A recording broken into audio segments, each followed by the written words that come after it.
El puente colgante en realidad tiene origen en la necesidad de un acueducto.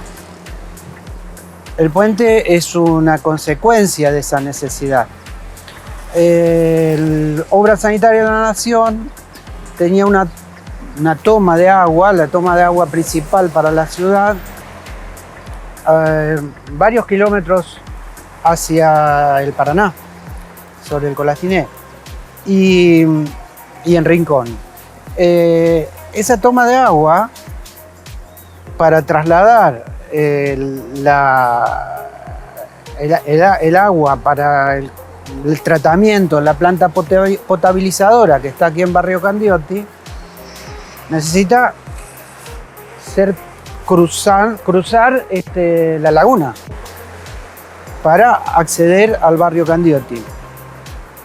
Esa necesidad obligó a que en distintas oportunidades se construyeran a modo de puente acueductos que cruzaban en esta dirección aproximada donde está el puente colgante.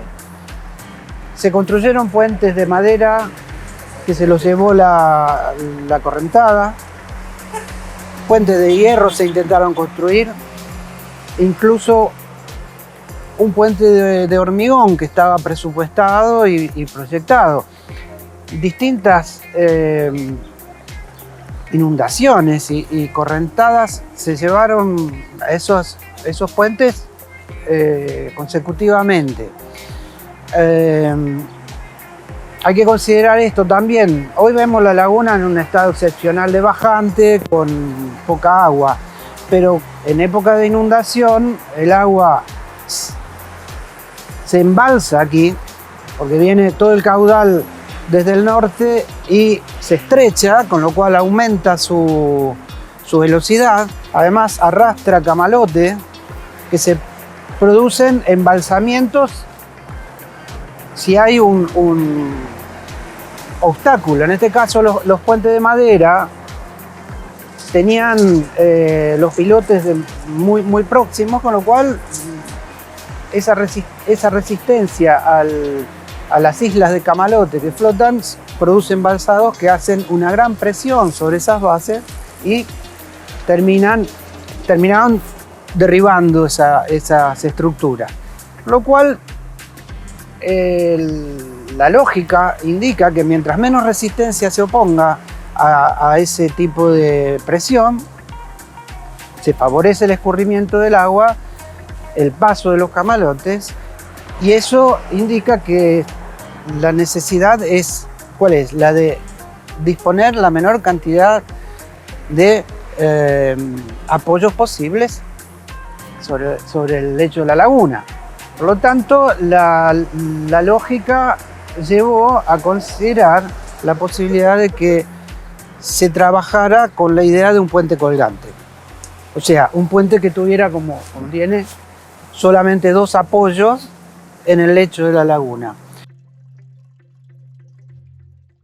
Y ahora el arquitecto Luis Müller nos va a contar cuándo nace el proyecto del puente tal como lo conocemos hoy en día.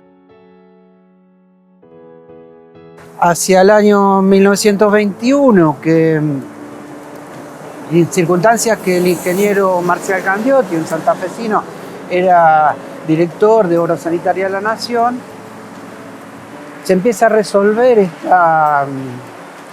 esta idea de acceder mediante un puente colgante hacia la planta potabilizadora, llevando este puente debajo de su estructura dos grandes conductos de impulsión que hoy todavía se ven en esta reconstrucción que se hizo luego de la caída del puente en 1983.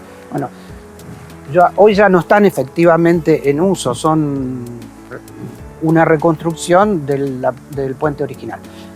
Pero bueno, retomando en esta historia, el ingeniero Candioti con el ingeniero Paitoví, que era el director técnico de la empresa Obras Sanitarias de la Nación, diagraman el diseño de un puente colgante basándose en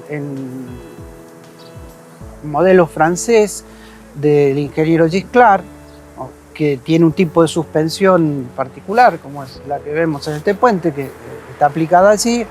La suspensión Gisclar, se genera un proyecto y se realiza una licitación pública internacional que gana una empresa francesa, los Ateliers de la Gironde, que asociada con otro ingeniero especialista en puentes, Lecoq, ganan la licitación con dos propuestas, una oficialmente exacta a la propuesta de proyecto elevado por Obra Sanitaria de la Nación, como era el legajo técnico, y otra mejorándola, que no solo mejoraba la cuestión técnica, sino también resultaba más económica. Se asigna a esta empresa la ejecución del puente. Estamos hablando de 1921, para 1923 ya estaban construidas las bases, o sea, la obra material, que se realizó con empresas nacionales. O sea que en el proyecto del puente se incluye la división en 3 tramos, considerando esta circunstancia, aprovechar ya las bases realizadas. Entonces, el puente tiene prácticamente unos 300 metros de largo en total y está dividido en estos tres tramos. Y una obra como esta, en la década del 20, realizada durante varios años y en diferentes etapas. Una de ellas, la primera, fue concretada con mano de obra local, por empresas locales, en lo que tiene que ver con la construcción más tradicional de los pilotes que sostienen al puente, las bases, y también todos los anclajes que están soterrados en suelo firme. Todo eso se realizó con empresas locales. El resto ya no, fue realizada por empresas francesas, que el arquitecto Luis Müller nos va a detallar ahora cómo fue todo este proceso. Todo lo que es la obra superior, o sea, la estructura metálica, fue enviada por la empresa francesa por mar, en barco. Se trasladó a la ciudad de Santa Fe por el río, llega al lugar de ubicación del puente y evidentemente esto requirió de todo un procedimiento particular. Es una obra que se construye en seco. Primero se fueron colocando las torres, luego se tiraron unos cables de guía para hacer trasladar por ahí una especie de, podríamos decir, de carro volante, digamos, una plataforma que iba llevando los materiales a su posición, se va trazando todo el cableado y desde ahí se van colgando los tableros. Los tableros fueron por tramo, avanzando desde los extremos y uniéndose en el centro. Luego se le colocan los tubos de impulsión de agua por debajo de las veredas laterales. Se empezó a utilizar como acueducto, si mal no recuerdo, en 1925, ya que hubo una bajante muy pronunciada también que obligó a recurrir a tomas de agua suplementarias y utilizar ya los acueductos. Hacia el fin de la década de 1920 se produce, creo que hacia 1928-29, se produce la puesta en marcha definitiva, previa a una prueba de carga que se hizo con una hilera de camiones cargados de arena que dieron la prueba satisfactoria de la resistencia del puente, hay que considerar también que en lo que hoy es la Costanera Este, en su momento estaba proyectado un parque público que finalmente no se realizó, y para tal caso en el proyecto del puente estaba prevista la circulación de una vía de tranvía que iba a hacer este recorrido, que tampoco se produjo.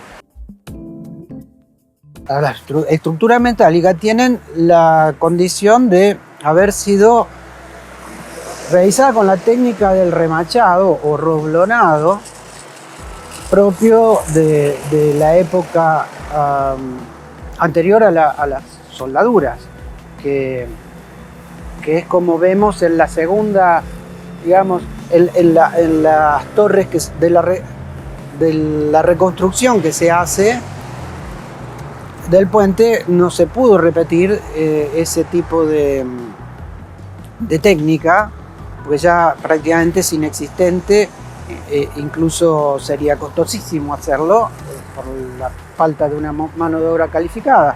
Entonces, si vemos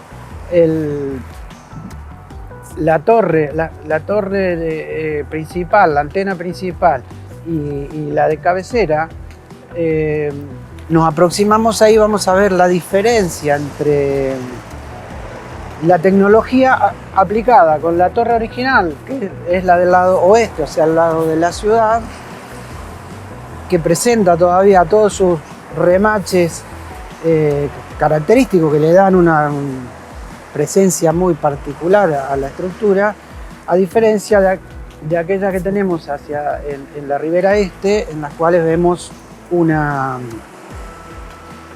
estructura de soldadura, con lo cual tiene una imagen más limpia y carece de ese punteado que le provocan los remaches.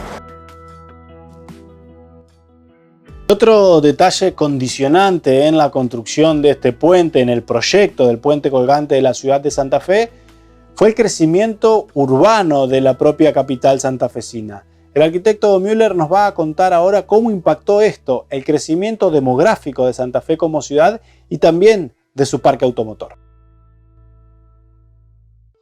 Santa Fe, en la década de 1920, en el transcurso de la década de 1920, tiene un proceso de crecimiento muy importante. A principios de la década tendría unos 90.000 habitantes, a finales de la década, hacia 1930, llega a los 125.000, es un incremento considerable. Pero también hay que considerar que hacia 1920 se registraban en la ciudad unos 300 automotores. Hacia 1930 se llegaba a los 4.000. Ese podríamos decir, importantísimo incremento del parque automotor y de la población hace que también el puente empiece a adquirir una condición necesaria para el traslado hacia las localidades del Colastiné, de San José del Rincón, La Guardia, etc. O, digamos, en esta vinculación, el puente empieza a adquirir una característica importante, que es la del tránsito vehicular. Y como decíamos antes, el puente colgante nació como una necesidad de un acueducto, pero el crecimiento del parque automotor y el mayor tránsito de la ciudad de Santa Fe, sus accesos y la conectividad con otras ciudades, hace que se concrete finalmente otro proyecto de mucha importancia, como es el viaducto Oroño, que viene a completar esta postal que todos conocemos en la ciudad de Santa Fe. El arquitecto Müller nos va a contar cómo fue este proceso más cercano ya en el tiempo, en la década del 70. En 1971 se inaugura el viaducto Oroño, que esto, digamos, viaducto Oroño hay que también vincularlo con otra serie de acontecimientos importantes que son que en 1969 se inauguró el túnel subfluvial, la autopista Santa Fe-Rosario, o sea, con lo cual el eje este-oeste del tránsito vehicular adquiere otras dimensiones. El viaducto Oroño viene a dar respuesta a estas necesidades. Además, hay que considerar esto: el puente colgante en su estructura original tenía todo el tablero de circulación de madera, durmientes, digamos, de tablones de quebracho, con lo cual el tránsito era, digamos, acompañado por un traqueteo muy particular, que aquellos que pudieron circular en esas condiciones lo recuerdan todavía, ¿no?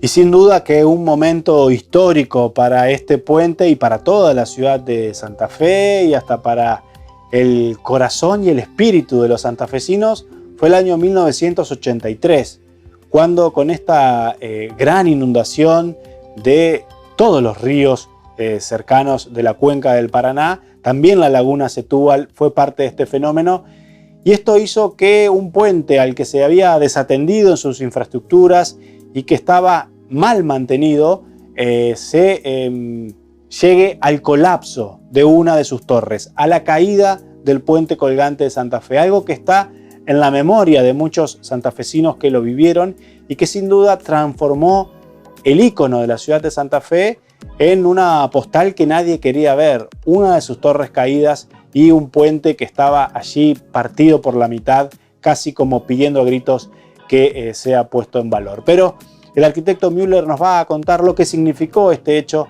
en 1983.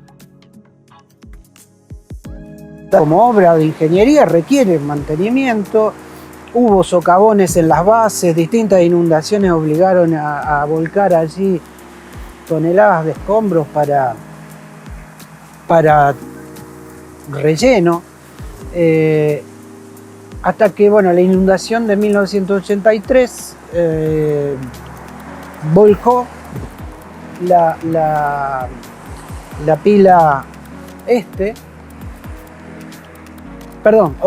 la pila oeste y su antena, y produjo realmente una situación no solo lamentable para la ciudadanía, sino a la ciudad misma le produjo la pérdida de un símbolo, porque realmente el puente colgante, una vez instalado en la imagen urbana, pasó a formar parte del imaginario de la ciudad como una obra técnica de avanzada. A la ciudad de Santa Fe le aporta una imagen de modernidad, que se instala, como decían, en el imaginario social como una representación de la ciudad. De algún modo el puente colgante forma parte de la postal característica de la ciudad. Ver el puente caído en la laguna, que le falta la mitad, que era una ruina, realmente provoca en la ciudadanía también una desazón, una imagen de abandono, que se revierte recién, casi podríamos decir 2 décadas después, cuando se resuelve la reconstrucción del puente. Y tras un largo reclamo social de las fuerzas vivas y de toda la ciudad de Santa Fe, pasaron varios años hasta que el puente finalmente pudo ser reconstruido y el puente colgante volvió a ser este ícono que todos los santafesinos sentían como propio. Un proceso largo, decíamos, pero que finalmente pudo concretarse, llevarse a cabo, y el arquitecto Müller nos va a contar cuáles son las diferencias del puente que vimos hoy con el puente original construido en la década de 1920. Una de ellas es justamente el reemplazo de la calzada de tableros de madera por hormigón armado. Además tiene un peralte un tanto más elevado, o sea que la curvatura de ese tablero es un poco... tiene una mayor altura en el centro que la original. Otra diferencia importante es lo que ya comentamos, la tecnología de la estructura de hierro soldada en lugar del roblonado o remachado. Son diferencias que son imperceptibles para el caso y que no desmerecen en absoluto el puente en sí, en tanto obra característica de la ciudad. Por eso podemos hablar de que se trata de una reconstrucción y no de una restauración del puente, que hubiera significado volverlo exactamente a sus condiciones originales.